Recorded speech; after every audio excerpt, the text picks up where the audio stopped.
Hello കൂട്ടുകാരെ, എൻ്റെ പേര് പരമേശ്വരൻ. ഇന്ന് നമ്മൾ നോക്കാൻ പോകുന്നത് +1 ഫിസിക്സിലെ 5ാമത്തെ ചാപ്റ്ററായ ലോസ് ഓഫ് മോഷൻ എന്ന് പറഞ്ഞ ചാപ്റ്ററിലെ 3ാമത്തെ സെഷനാണ്. ഇതിന് മുന്നേ ഉള്ള 2 സെഷനായിട്ട് നമ്മൾ ന്യൂട്ടൺസ് ലോസ് ഓഫ് മോഷനെ കുറിച്ച് ഡിസ്കസ് ചെയ്തായിരുന്നു. 3 ന്യൂട്ടൺസ് ലോസ് ഓഫ് മോഷനും നമ്മൾ ഡിസ്കസ് ചെയ്തായിരുന്നു. അപ്പോൾ ആ 2 സെഷൻസ് കാണാത്തവർ ഈ സെഷൻ കാണാനായി, പ്രത്യേകിച്ച് കഴിഞ്ഞ സെഷൻ കാണണമെന്ന് നിർബന്ധമാണ്. അപ്പോൾ അത് കാണാത്തവർ ദയവേത് ആ സെഷൻ ഒന്ന് കണ്ടിട്ട് വരിക. അത് ഇവിടെ കാർഡ്സിൽ ഉണ്ടാവുന്നതായിരിക്കും, അല്ലെങ്കിൽ താഴെ ഡിസ്ക്രിപ്ഷനിൽ പോയാൽ അവയുടെ ലിങ്ക്സ് ഞാൻ കൊടുക്കുന്നതായിരിക്കും. അപ്പോൾ അവിടെ 3 ലോസ് ഓഫ് മോഷൻ ഞാൻ നേരത്തെ പറഞ്ഞ പോലെ, അത് കൂടാതെ അതിൻ്റെ കണക്റ്റഡ് ആയിട്ടുള്ള കുറേ ഫിസിക്കൽ പ്രോപ്പർട്ടീസ് ലൈക്ക് മൊമെൻറ്റം, പിന്നെ ഫോഴ്സ്, ഇങ്ങനെയുള്ള ഫിസിക്കൽ പ്രോപ്പർട്ടീസ് നമ്മൾ പഠിച്ചായിരുന്നു. അപ്പോൾ അതൊന്ന് കണ്ടിട്ട് വരിക. ഇന്നത്തെ സെഷനിൽ നമ്മൾ നോക്കാൻ പോകുന്നത് 3 മേജർ കൺസെപ്റ്റ്സ് ആണ്. ആദ്യം നമ്മൾ എന്താണ് law of conservation of momentum എന്നുള്ള കാര്യം നമ്മൾ പറയും.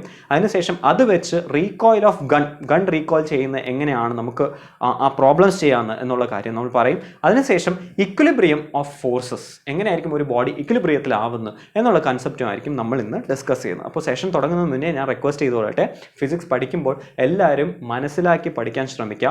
മനസ്സിലാക്കി പഠിച്ചു കഴിഞ്ഞാൽ കൺസെപ്റ്റ്സ് ബേസിക്കലി നിങ്ങൾ അണ്ടർസ്റ്റാൻഡ് ചെയ്താൽ മാത്രമേ നിങ്ങൾക്ക് ആ സബ്ജക്റ്റ് എളുപ്പമാവത്തുള്ളൂ. ആൻഡ് അങ്ങനെ എളുപ്പമായി കഴിഞ്ഞാൽ നിങ്ങൾക്ക് ഇഷ്ടത്തോടെ ആയിരിക്കും നിങ്ങൾ ആ സബ്ജക്റ്റ് പഠിക്കുന്നത്. വളരെ ഇൻട്രസ്റ്റിംഗ് ആയിരിക്കും. അതല്ല എന്നുണ്ടെങ്കിൽ അയ്യോ പഠിക്കണമല്ലോ എന്നുള്ളൊരു ബർഡൻ ആയിട്ടായിരിക്കും പഠിക്കുന്നത്. ഇഷ്ടത്തോടെ പഠിച്ചു കഴിഞ്ഞാൽ, മനസ്സിലാക്കി പഠിച്ചു കഴിഞ്ഞാൽ മാർക്സ് നിങ്ങൾക്ക് ഓട്ടോമാറ്റിക്കലി വരുന്നതായിരിക്കും. ഏത് എക്സാമിനാണെങ്കിലും മാർക്സ് നിങ്ങൾക്ക് ഈസി ആയിട്ട് സ്കോർ ചെയ്യാൻ പറ്റുന്നതായിരിക്കും. അപ്പോൾ ഞാൻ വളരെ എളുപ്പമായി പറഞ്ഞു തരാൻ ശ്രമിക്കാം. പക്ഷേ നിങ്ങൾക്ക് എന്ത് ഡൗട്ട് ഉണ്ടെങ്കിലും ദയവേത് അത് കമൻസിൽ എഴുതുക. നിങ്ങളുടെ ക്വസ്റ്റ്യൻസ് ഞാൻ വായിച്ചിട്ട് നിങ്ങൾക്ക് ആൻസേഴ്സ് ഞാൻ തരാൻ ശ്രമിക്കുന്നതായിരിക്കും. അതേപോലെ നോട്ട്സ് വേണം എന്നുള്ള പിള്ളേർ ഞാൻ പഠിപ്പിക്കുമ്പോൾ ഇടയ്ക്ക് വീഡിയോ പോസ് ചെയ്തിട്ട് ഞാൻ പറഞ്ഞുതരാം. ആ സമയം വീഡിയോ പോസ് ചെയ്തിട്ട് ബോർഡിലുള്ള കാര്യങ്ങൾ നോട്ട്സ് ആയിട്ട് എഴുതിയെടുക്കുക. അതാണ് ബെസ്റ്റ് മെത്തേഡ് നോട്ട്സ് കിട്ടാനായിട്ട്. അപ്പോൾ നമുക്ക് സെഷനിലോട്ട് പോകാം. അപ്പോൾ ഞാനിന്ന് പറഞ്ഞ പോലെ നമ്മളിന്ന് പഠിക്കാൻ പോകുന്നത് law of conservation of momentum എന്ന് പറഞ്ഞ ഒരു ലോയിനെ കുറിച്ചാണ്. എന്താണ് law of conservation of momentum പറയുന്നത്? ശ്രദ്ധിക്കുക. The total momentum of an isolated system of interacting particles is conserved or is constant എന്നാണ് പറയുന്നത്. കേൾക്കുമ്പോൾ നമുക്ക് ഒന്നും മനസ്സിലാവാത്ത രീതിക്ക് തോന്നും. പക്ഷേ ഈ സ്റ്റേറ്റ്മെൻറ്റ് പഠിക്കുന്ന ഇങ്ങനത്തെ ലോ എല്ലാം വരുമ്പോൾ നിങ്ങൾ സ്റ്റേറ്റ്മെൻറ്റ് പഠിക്കുന്നത്, ഫോർ എക്സാമ്പിൾ ഞാൻ കഴിഞ്ഞ 2 സെഷനായിട്ട് നമ്മൾ പറഞ്ഞ പോലെ ന്യൂട്ടൺസ് ലോസ് ഓഫ് മോഷൻ ആണെന്നുണ്ടെങ്കിലും അതിൻ്റെ 3 സ്റ്റേറ്റ്മെൻറ്റ്സും, ഫസ്റ്റ് ലോയിൻ്റെ, സെക്കൻഡ് ലോയിൻ്റെ, തേർഡ് ലോയിൻ്റെ, ഈ ലോയിൻ്റെ എല്ലാം സ്റ്റേറ്റ്മെൻറ്റ്സ് നിങ്ങൾ അതേപടി പഠിക്കുക. അൺഫോർച്ചുനേറ്റ്ലി അത് കാണാതെ പഠിക്കാതെ വേറെ വഴിയില്ല. കാരണം പല ടീച്ചേഴ്സും അത് അതേപോലെ എഴുതിയില്ല എന്നുണ്ടെങ്കിൽ വെട്ടി മാർക്ക് കുറയ്ക്കാറുണ്ട്. അപ്പോൾ അതേപോലെ law of conservation of momentum നിങ്ങൾ സ്റ്റേറ്റ്മെൻറ്റ് പഠിക്കുന്നത് അങ്ങനെ കാണാതെ പഠിക്കണം. ഇതേപോലെ വേണം നിങ്ങൾ പരീക്ഷയ്ക്ക് എഴുതി വെക്കാൻ. പക്ഷെ നമുക്ക് എന്താണ് ഈ കാര്യം എന്നുള്ളത് നമുക്ക് അണ്ടർസ്റ്റാൻഡ് ചെയ്യാം. ശ്രദ്ധിക്കാം, നമ്മൾ പറയുന്നത് ഒരു ഐസൊലേറ്റഡ് സിസ്റ്റത്തിനെ കുറിച്ചാണ്. ഐസൊലേറ്റഡ് സിസ്റ്റം എന്ന് പറഞ്ഞു കഴിഞ്ഞാൽ പുറത്തു നിന്നും ഇന്ററാക്ഷൻ ഒന്നും ഇല്ല ആ സിസ്റ്റത്തിന്. ഇപ്പോൾ 2 ബോഡിയാണ് ഞാൻ കൺസിഡർ ചെയ്യുന്നത് വിചാരിക്കുക. ഒരു ഗണ്ണുണ്ട്, ആ ഗണ്ണിൻ്റെ അകത്ത് ഒരു ബുള്ളറ്റ് ഉണ്ട്. അതാണ് എൻ്റെ സിസ്റ്റം എന്ന് വിചാരിക്കുക. അപ്പോൾ 2 ഐറ്റംസേ ഉള്ളൂ, വേറെ പുറത്തു നിന്നും ഉള്ള ബോഡീസ് ഒന്നും അവിടെ ഇന്ററാക്ഷൻ ഇല്ല. എനിക്ക് ആകെ ഉള്ളത് ഒരു ഗൺ, ആ ഗണ്ണിൻ്റെ അകത്ത് ഒരു ബുള്ളറ്റ് ഇരിക്കുന്നു. ഓക്കെ, ഇത് രണ്ടും റെസ്റ്റിലാണ് എന്ന് കരുതുക. അപ്പോൾ ബുള്ളറ്റിൻ്റെ മൊമെൻറ്റം, വെലോസിറ്റി ഇല്ലാത്ത സ്ഥിതിക്ക് നമുക്കറിയാം മാസ് ഇൻറ്റു വെലോസിറ്റി ആണ് മൊമെൻറ്റം. അപ്പോൾ വെലോസിറ്റി ഇല്ലാത്ത സ്ഥിതിക്ക് ബുള്ളറ്റിൻ്റെ മൊമെൻറ്റവും 0 ആണ്. അതേപോലെ ഗണ്ണിൻ്റെ മൊമെൻറ്റവും, ഞാനിത് പി ഓഫ് ബുള്ളറ്റ് എന്ന് എഴുതുവാണ്, ആൻഡ് പി ഓഫ് ഗണ്ണിൻ്റെ മൊമെൻറ്റവും 0 ആണ്. അപ്പോൾ ടോട്ടൽ മൊമെൻറ്റം നമ്മൾ എടുത്തു കഴിഞ്ഞാൽ ഈ സിസ്റ്റത്തിൻ്റെ 2 പാർട്ടിക്കിൾ ഉള്ള സിസ്റ്റമാണ്. ആ 2 പാർട്ടിക്കിളിൻ്റെ ടോട്ടൽ മൊമെൻറ്റം എടുത്തു കഴിഞ്ഞാൽ 0 + 0 ഇനീഷ്യൽ ടോട്ടൽ മൊമെൻറ്റം 0 തന്നെ ആയിരിക്കും. ഓക്കെ, ആദ്യം ഉണ്ടായിരുന്ന മൊമെൻറ്റം, ടോട്ടൽ മൊമെൻറ്റം 0 ആണ്. ഇനി ഇതിന് ഞാൻ വെടിവെച്ച് കഴിഞ്ഞാൽ ഈ ബുള്ളറ്റ് മുന്നിലോട്ട് ഇങ്ങനെ പോകും. ഓക്കെ, നമുക്കറിയാം, ഇൻറ്റ്യൂട്ടീവ്ലി നമുക്കറിയാം, വെടിവെച്ച് കഴിഞ്ഞാൽ ഗണ്ണ് ഇങ്ങോട്ട് ബാക്കിലോട്ട് ഇങ്ങനെ റീകോയിൽ ചെയ്യും. അതിനാണ് നമ്മൾ റീകോയിൽ എന്ന് പറയുന്നത്. ഇങ്ങോട്ട് ബാക്കിലോട്ട് തെറിക്കും. ഓക്കെ, അപ്പോൾ ഗൺ ഇങ്ങോട്ടായിരിക്കും വരുന്നത്. എന്തുകൊണ്ടാണ് വരുന്നത്? നമ്മൾ ഇനീഷ്യലി നമ്മൾ ടോട്ടൽ മൊമെൻറ്റം എടുത്തപ്പോൾ 0 വന്നു. ഓക്കെ, അതിനുശേഷം ബുള്ളറ്റിൻ്റെ മാത്രം കേസ് നോക്കിക്കഴിഞ്ഞാൽ ബുള്ളറ്റിന് ഫ്രണ്ടിലോട്ട് ഒരു മൊമെൻറ്റം ഉണ്ട്, അത് പോസിറ്റീവ് പി ആണ് എന്ന് കരുതുക. ഓക്കെ, അപ്പോൾ അവിടെ എനിക്ക് ഇനിഷ്യൽ മൊമെൻറ്റം 0 ആയിരുന്നു. നമ്മുടെ ലോ പറയുന്നത് എന്താണ്? Total momentum of an isolated particle is constant. Okay, ആദ്യം 0 ആയിരുന്നെങ്കിൽ ഈ വെടിവെച്ച് കഴിഞ്ഞിട്ടും അതിൻ്റെ ടോട്ടൽ മൊമെൻറ്റം 0 ആയിരിക്കണം. അപ്പോൾ മുന്നിലോട്ട് പോയ ബുള്ളറ്റിന് +p ഉണ്ടെങ്കിൽ ബാക്കിൽ ഗണ്ണ് വന്നേ പറ്റൂ. ആ ഗണ്ണിന് -p മൊമെൻറ്റം ഉണ്ടായേ പറ്റൂ. ഓക്കെ, ഈ റീകോയിൽ ഓഫ് ഗണ്ണിൻ്റെ കേസ് പറയുകയാണെന്നുണ്ടെങ്കിൽ ബുള്ളറ്റ് മുന്നിലോട്ട് പോവുകയാണെന്നുണ്ടെങ്കിൽ ഗൺ പിന്നിലോട്ടായിരിക്കും വരുന്നത്. രണ്ടിൻ്റെയും ഫൈനൽ മൊമെൻറ്റം നമ്മൾ ആഡ് ചെയ്ത് കഴിഞ്ഞാൽ p - p, final momentum add ചെയ്ത് കഴിഞ്ഞാലും എനിക്ക് 0 തന്നെ ആയിരിക്കും കിട്ടുന്നത്. അപ്പോൾ ഇനിഷ്യൽ മൊമെൻറ്റം 0 ആയിരുന്നു, ഫൈനൽ മൊമെൻറ്റവും എനിക്ക് 0 തന്നെ ആയിരിക്കും കിട്ടുന്നത്. ഇനിഷ്യൽ മൊമെൻറ്റം എന്തെങ്കിലും ഒരു കോൺസ്റ്റന്റ് ആയിരുന്നുണ്ടെങ്കിൽ അതേ കോൺസ്റ്റന്റ് ആയിരിക്കും ഫൈനൽ മൊമെൻറ്റത്തിനും വരിക എന്നാണ് ഈ സ്റ്റേറ്റ്മെൻറ്റ് പറയുന്നത്. ഒരിക്കൽ കൂടെ നമുക്ക് സ്റ്റേറ്റ്മെൻറ്റ് വായിച്ചു നോക്കാം. ദ ടോട്ടൽ മൊമെൻറ്റം ആകെ മൊത്തമുള്ള ആക്കം. ഓക്കെ, അതിനെക്കുറിച്ചാണ് പറയുന്നത്. Of an isolated system, isolate ചെയ്യപ്പെട്ട ഒരു സിസ്റ്റത്തിന്റെ കേസാണ് നമ്മൾ പറയുന്നത്. അതെപ്പോഴും അതിൻ്റെ അകത്തുള്ള പാർട്ടിക്കിൾസിന്റെ ടോട്ടൽ മൊമെന്റം കൺസേർവ്ഡ് ആയിരിക്കും. കൺസേർവ്ഡ് എന്ന് പറഞ്ഞാൽ ഒരു കോൺസ്റ്റന്റ് ആയിരിക്കും എന്ന് തന്നെയാണ് അർത്ഥം. ഓക്കെ, ഇനി in other words, for such system total initial momentum is equal to total final momentum. ആദ്യം ഉണ്ടായിരുന്ന ടോട്ടൽ സം എടുക്കുക, എല്ലാ ആ സിസ്റ്റത്തിൽ 10 പാർട്ടിക്കിൾ ഉണ്ടെന്ന് വിചാരിക്കുക, ആ 10 പാർട്ടിക്കിളിന്റെയും മൊമെന്റത്തിന്റെ സം എടുക്കുക. എന്നിട്ട് എന്തെങ്കിലും ഒരു ഈവന്റ് നടക്കും, എന്തെങ്കിലും നടക്കുന്നു, അതിനുശേഷം ആ 10 പാർട്ടിക്കിളിന്റെ മൊമെന്റത്തിന് സം എടുത്താലും രണ്ടും ഈക്വൽ തന്നെ ആയിരിക്കും എന്നാണ് നമ്മുടെ ലോ പറയുന്നത്. ഓക്കെ, ഇത് നമുക്ക് എങ്ങനെ പ്രൂവ് ചെയ്യാം എന്നുള്ളത് നമുക്ക് നോക്കാം. Law of conservation of momentum നമ്മൾ തേർഡ് ലോ ന്യൂട്ടൺസ് ലോ വെച്ചിട്ട് നമ്മൾ പ്രൂവ് ചെയ്യാൻ പോവുകയാണ്. Okay, consider 2 bodies A and B colliding with each other in time delta t. 2 body ഉണ്ട്. എപ്പോഴും നിങ്ങൾ പ്രൂഫ്സ് ഒക്കെ എഴുതുമ്പോൾ, ഇതുപോലെ ഡെറിവേഷൻ ഒക്കെ എഴുതുമ്പോൾ ഇതുപോലെ ഇൻട്രഡക്ഷൻ എഴുതുക. ഓക്കെ, എന്താ ഇൻട്രഡക്ഷൻ? ആദ്യം 2 ബോഡീസ് നമ്മൾ കൺസിഡർ ചെയ്യുവാണ്. A B എന്ന് പറഞ്ഞ 2 ബോഡി, 2 ബോൾ ആണെന്ന് വിചാരിക്കുക. അവ രണ്ടും കൊളൈഡ് ചെയ്യുവാണ്, വന്ന് മുട്ടുവാണ്. ഓക്കെ, എത്ര സമയം കൊണ്ടാണ് കൊളൈഡ് ചെയ്തത്? ഡെൽറ്റ ടി ടൈം കൊണ്ടാണ് ഇവ രണ്ടും കൂട്ടി മുട്ടിയത്. ഓക്കെ, ഇനി ഇനിഷ്യൽ മൊമെന്റം ഓഫ് എ, ആദ്യം എയിനുണ്ടായിരുന്ന മൊമെന്റം, ഞാൻ അതിനെ പി എ എന്നെടുക്കുവാണ്. Okay, of B, initial momentum of B ആണ് പറയുന്നത്, അതിനെ പി ബി എന്നെടുത്തു എന്ന് വിചാരിക്കാം. ഓക്കെ, ആദ്യം എന് പി എ മൊമെന്റം ഉണ്ടായിരുന്നു, ബിന് പി ബി മൊമെന്റം ഉണ്ടായിരുന്നു. ഓക്കെ, ഇനി ഫൈനൽ മൊമെന്റം ഓഫ് എ, അതിനെ പി ഡാഷ് എ എന്ന് കരുതി എന്ന് വിചാരിക്കാം. പി എയിൽ നിന്നും പി ഡാഷ് എയിലോട്ട് മൊമെന്റം കൂടി, അല്ലെങ്കിൽ കുറഞ്ഞു, അല്ലെങ്കിൽ മാറി, എത്ര കൂടുകയോ കുറയുകയോ ചെയ്തു. ഓക്കെ, അപ്പോൾ ആദ്യം ഉണ്ടായിരുന്ന ഇത്രയായിരുന്നു, പിന്നെ ഇത്രയുമായി. അതേപോലെ ബിന് ആദ്യം ഉണ്ടായിരുന്ന പി ബി ആയിരുന്നു, ഫൈനൽ മൊമെന്റം ഓഫ് ബി എന്ന് പറയുന്നത് പി ഡാഷ് ബി അല്ലെങ്കിൽ പി ബി പ്രൈം എന്ന് വേണമെങ്കിലും പറയാം. ഓക്കെ, ഒരു ഡാഷ് ഇട്ടു, അതാണ് ബിനുള്ള ഫൈനൽ മൊമെന്റം. ഇനി ചേഞ്ച് ഇൻ മൊമെന്റം നമുക്ക് എഴുതാം. എങ്ങനെയാണ് ചേഞ്ച് ഇൻ മൊമെന്റം എഴുതുന്നത്? എപ്പോഴും ചേഞ്ച് ഇൻ എനി ക്വാണ്ടിറ്റി പറഞ്ഞു കഴിഞ്ഞാൽ final minus initial, final of that quantity minus initial of that quantity എന്ന് വേണം എഴുതാം. ഇവിടെ എന്റെ ഫൈനൽ മൊമെന്റം എന്ന് പറയുന്നത് പി ഡാഷ് എ ആണ്, ഇനിഷ്യൽ മൊമെന്റം പി എ ആണ്. അപ്പോൾ എനിക്ക് P dash A minus P A എന്ന് എഴുതാം. അതേപോലെ ബിന്റെ പി ഡാഷ് ബി ആയിരുന്നു, മൈനസ് പി ബി ആയിരിക്കും. Initial final momentum minus initial momentum ആണ്. ഓക്കെ, ഇതായിരിക്കും ബിയിനുള്ള ചേഞ്ച് ഇൻ മൊമെന്റം. ഇനി നമുക്ക് കണ്ടിന്യൂ ചെയ്യാം. നമുക്ക് എന്തറിയാം? Force on B by A, അതായത് ബിയിൽ എ കാരണം ഒരു ഫോഴ്സ് ഉണ്ടാവും, എയിൽ ബി കാരണം ഒരു ഫോഴ്സ് ഉണ്ടാവും. നമുക്കറിയാം ന്യൂട്ടൺസ് ലോ പറയുന്നത് എന്താണ്? എപ്പോൾ നമ്മൾ 2 കാര്യങ്ങൾ ഇടിച്ചാലും അല്ലെങ്കിൽ ഒരു സാധനം മറ്റൊന്നിൽ ഫോഴ്സ് കൊടുക്കുകയാണെങ്കിൽ അതേപോലെ തന്നെ മറ്റേ സാധനം ഇതിലോട്ട് ഫോഴ്സ് വരും. അപ്പോൾ ആദ്യം നമുക്ക് ബിയിൽ എ കാരണം ഉണ്ടാകുന്ന ഫോഴ്സ് പറയാം, എഫ് എ ബി എന്ന് നമ്മൾ പറയുന്നു. ഓക്കെ, അതെങ്ങനെയായിരിക്കും വരുന്നത്? നമുക്കറിയാം എപ്പോഴും ഫോഴ്സ് എന്ന് പറയുന്നത് rate of change of momentum ആണെന്നറിയാം. അപ്പോൾ F is equal to delta P divided by delta T എന്ന് നമ്മൾ സെക്കൻഡ് ലോയിൽ പഠിച്ചായിരുന്നു. മനസ്സിലാവാത്തവർ സെഷൻ നമ്പർ 1 കണ്ടിട്ട് വരിക കേട്ടോ. അവിടെ നമ്മൾ സെക്കൻഡ് ലോനെ കുറിച്ച് വളരെ ഡീറ്റെയിൽ ആയിട്ട് പറഞ്ഞിട്ടുണ്ട്. അങ്ങനെയാണെങ്കിൽ ഇവിടെ ഞാൻ ഫോഴ്സ് ആണ് പറയുന്നത്, force on B by A ആണ് പറയുന്നത്. അപ്പോൾ എയിലുള്ള change in momentum P A dash minus P A divided by delta T ആയിരിക്കും. ഇനി അടുത്തത് force on A by B, F B A, ഇതിന്റെ നേരെ ഓപ്പോസിറ്റ് ഉള്ള സാധനമാണ് നമ്മൾ പറയാൻ പോകുന്നത്. അതെങ്ങനെയായിരിക്കും വരുന്നത്? P B dash minus P B divided by delta T ആയിരിക്കും. ഇനി by third law of motion, third law പ്രകാരം എന്താ പറയുന്നത്? നമുക്കറിയാം എ ബിയിൽ ഒരു ഫോഴ്സ് കൊടുത്തു കഴിഞ്ഞാൽ അതിന് ഈക്വൽ ആൻഡ് ഓപ്പോസിറ്റ് ആയിട്ടായിരിക്കും ബി എയിൽ ഫോഴ്സ് കൊടുക്കുന്നത്.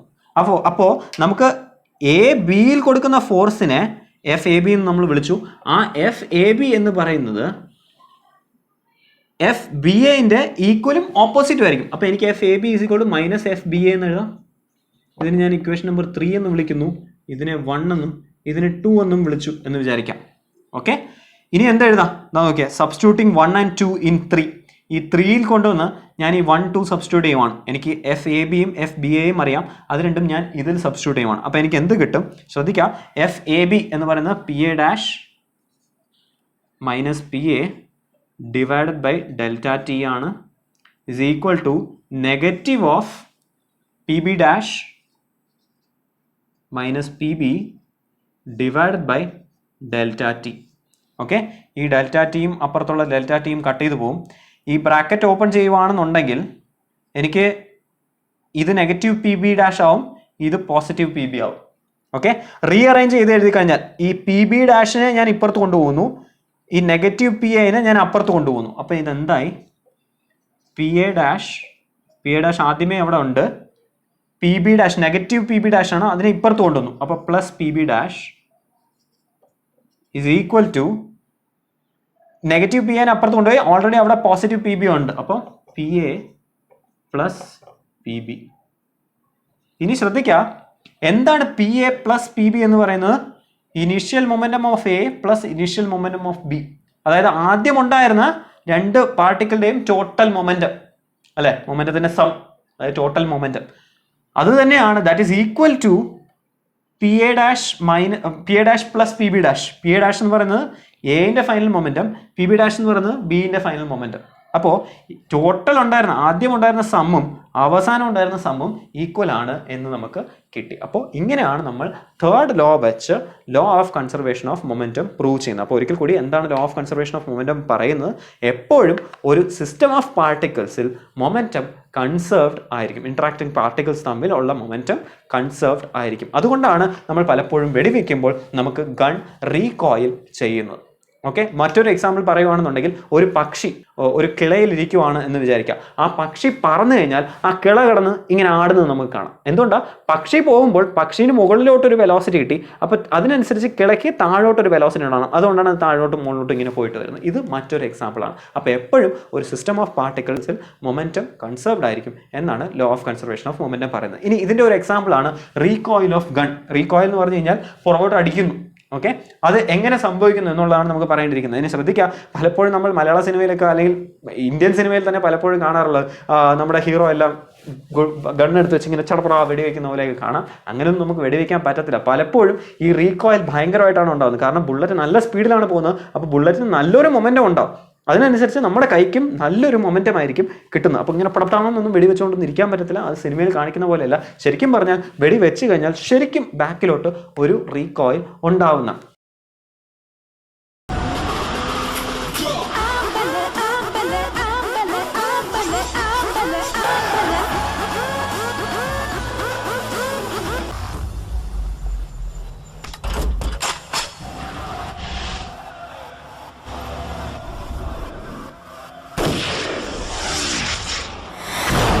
എന്ത് പ്രഹസനമാണ് സജി.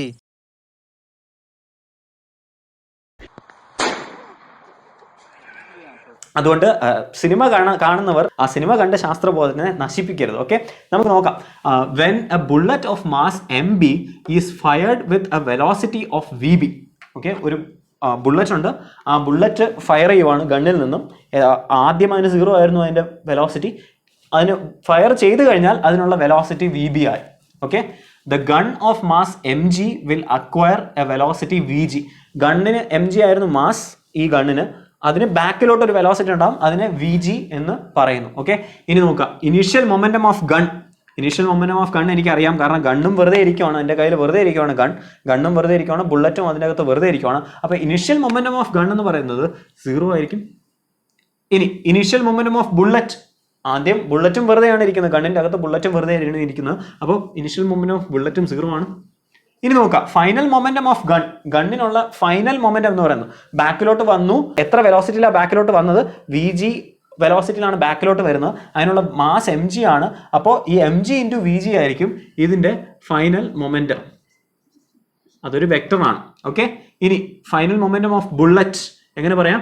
MB, അതാണ് ബുള്ളറ്റിന്റെ മാസ്, ഇൻറ്റു അതിന് കിട്ടിയ വെലോസിറ്റി VB ആയിരിക്കും.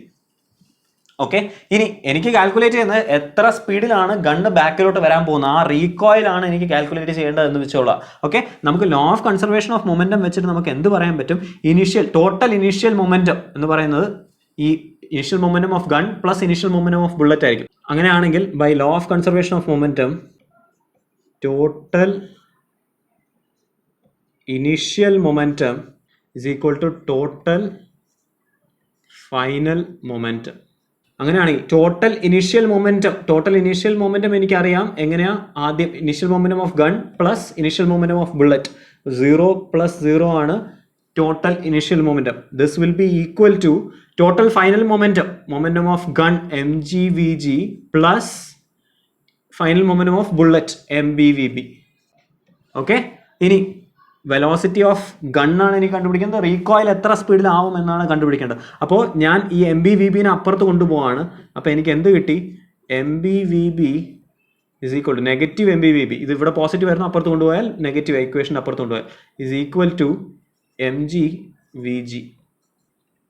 ഓക്കെ, അങ്ങനെയാണെങ്കിൽ എനിക്ക് വി ജി ആണ് കണ്ടുപിടിക്കേണ്ടതെന്ന് വെച്ചോളാം. അപ്പോൾ ഞാൻ എം ജിനെ അപ്പുറത്ത് ക്രോസ് മൾട്ടിപ്ലൈ ചെയ്യുന്നു. അപ്പോൾ എനിക്ക് എന്ത് കിട്ടി? V G is equal to M B V B divided by M G. ഇത് നെഗറ്റീവ് ആയിരിക്കും. ഓക്കെ, അപ്പോൾ ഈ നെഗറ്റീവ് എന്താ ഉദ്ദേശിക്കുന്നത്? നെഗറ്റീവ് കൊണ്ട് എന്താ ഉദ്ദേശിക്കുന്നത്? ഈ നെഗറ്റീവ് സിമ്പിൾ ഉദ്ദേശിക്കുന്നത് പറയുന്നത് ഏത് ഡയറക്ഷനിലാണോ വി ബി പോകുന്നത് ആ വി ബി പോകുന്ന ഡയറക്ഷൻ്റെ ഓപ്പോസിറ്റിലായിരിക്കും റീകോയിൽ ചെയ്യുന്നത്. ഓക്കെ, അപ്പോൾ വി ജി നടക്കുന്നത് വി ബിൻ്റെ ഓപ്പോസിറ്റ് ഡയറക്ഷനായിരിക്കും, അല്ലെങ്കിൽ 180 ഡിഗ്രിയിലായിരിക്കും അത് സംഭവിക്കുന്നത്. ഓക്കെ, നമുക്കൊരു ക്വസ്റ്റ്യൻ ചെയ്ത് നോക്കാം. A shell of mass 0.02 kg is fired from a gun of mass 100 kg. ഒരു ഷെല്ലുണ്ട്. ഷെല്ലെന്ന് പറഞ്ഞാൽ ബുള്ളറ്റിനെയാണ് ഉദ്ദേശിക്കുന്നത്. വലിയ ബുള്ളറ്റ്സ് ആണ് ഷെല്ലെന്ന് വിളിക്കുന്നത്. ഓക്കെ, അതിന് മാസ് ഉള്ളത് 0.02 kg ആണ്. ഫയർ ചെയ്തു. ആ ഗണ്ണിൻ്റെ മാസ്, ഫയർ ചെയ്ത ഗണ്ണിൻ്റെ മാസ് എന്ന് പറഞ്ഞാൽ 100 kg ആണ്. Speed of the shell is 288 km/h. വളരെ ഇമ്പോർട്ടൻ്റ് ആണ്, km/hലാണ് തന്നിട്ടുള്ളത്. അപ്പോൾ എനിക്ക് ആദ്യം അതിനെ മീറ്റർ/സെക്കൻഡിലാക്കണം. അത് എപ്പോഴും ഇമ്പോർട്ടൻ്റ് ആണ്. എന്ത് യൂണിറ്റിൽ തന്നാലും അതിനെ SI യൂണിറ്റിലോട്ട് കൊണ്ടുവരിക. ഓക്കെ, ആദ്യത്തെ ക്വസ്റ്റ്യൻ എന്ന് പറയുന്നത് name the law that can be used. എനിക്കറിയാം, അത് law of conservation of momentum. അപ്പോൾ ഇത് ഇങ്ങനെ നിങ്ങൾക്ക് പരീക്ഷയ്ക്ക് വന്നു കഴിഞ്ഞാൽ ആ നെയിം മാത്രം എഴുതി വെക്കരുത്, ആ നെയിമിൻ്റെ കൂടെ ഈ സ്റ്റേറ്റ്മെൻറ്റും കൂടെ എഴുതി വെക്കാം. ഓക്കെ, ഇനി നെക്സ്റ്റ് ക്വസ്റ്റ്യൻ എന്ന് പറയുന്നത് calculate the recoil speed of the gun. Okay, നമുക്ക് എന്തൊക്കെ അറിയാം? ആദ്യം എം ബി അറിയാം, മാസ് ഓഫ് ബുള്ളറ്റ് തന്നിട്ടുണ്ട് 0.02.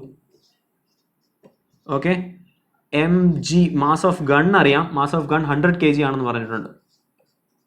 Okay, then speed of the bullet അല്ലെങ്കിൽ speed of shell, speed of bullet അതാണ് വി ബി.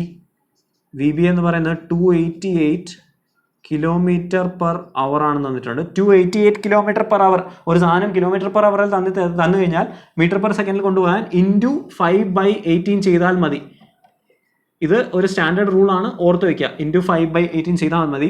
ചെയ്ത് കഴിഞ്ഞാൽ ഇത് 1680 m/s ആയിരിക്കും വരുന്നത്. മനസ്സിലാവാത്ത പിള്ളേർ ഒന്ന് കാൽക്കുലേറ്റർ അടിച്ചു നോക്കുക. 288 ഇൻറ്റു 5/18 എന്ന് പറയുന്നത് 80 m/s ആണ്.